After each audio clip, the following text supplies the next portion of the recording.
中国对维吾尔族强迫绝育政策越来越受到媒体的关注，并且出现了新的细节。2月4日，在日本西部新闻网发表的一篇报道，提供了有关中国对维吾尔族妇女强迫堕胎政策的一些细节。根据该报告，中国为防止东突厥散维吾尔人口增加而制造了各种借口，实施了强迫不育政策。根据泄露给日本媒体的文件，在2014年至2018年间，中国作为其在东突厥散人口控制政策的一部分，命令超过10万名维吾尔妇女堕胎，有138万维吾尔妇女装上避孕环。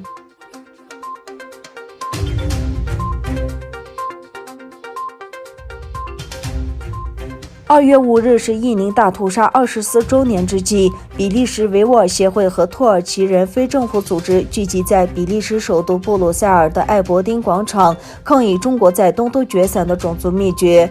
抗议活动有大约100人参加，示威者高举写有维吾尔人自由、停止种族灭绝和停止集中营等横幅。另一方面，国际东突厥散组织联盟在2月5日印尼大屠杀24周年日，在伊斯坦布尔举行了新闻发布会。参加会议的有一些在土耳其开展活动的非政府组织的代表，以及来自地方和国际新闻机构的记者。此外，在世界许多国家举行了1997年2月5日在东突厥散伊宁市发生的大屠杀纪念活动。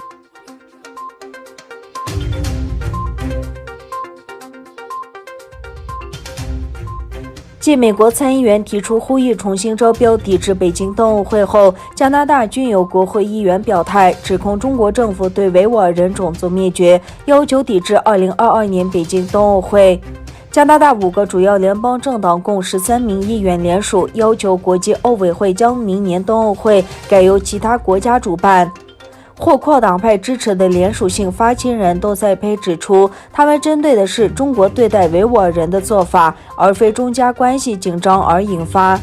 中加两国早前因华为事件以及中国拘禁2名加拿大人而闹僵。信中指出，有些人可能认为体育和政治不应该混为一谈，但当发生种族灭绝时，我们的回应是不应再视为政治问题，而是关乎人权和干犯危害人性罪行的问题。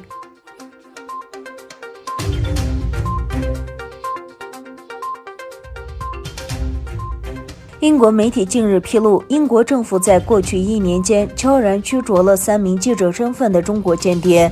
这几宗罕见的记者间谍案成为两国间关系不断恶化的又一迹象。3宗记者身份的中国间谍被驱逐的消息，最初是由英国电讯报披露。这3名间谍就职于中国国家安全部，分别被安插在不同的新闻机构。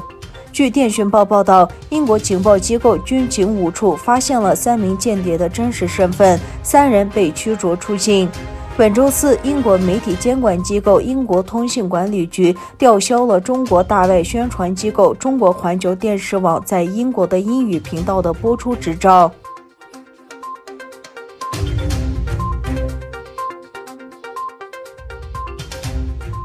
日本政府6日禁与中国公务船在海警法实施后首次进入日本领海，向中国政府抗议，称这是无法允许的行为。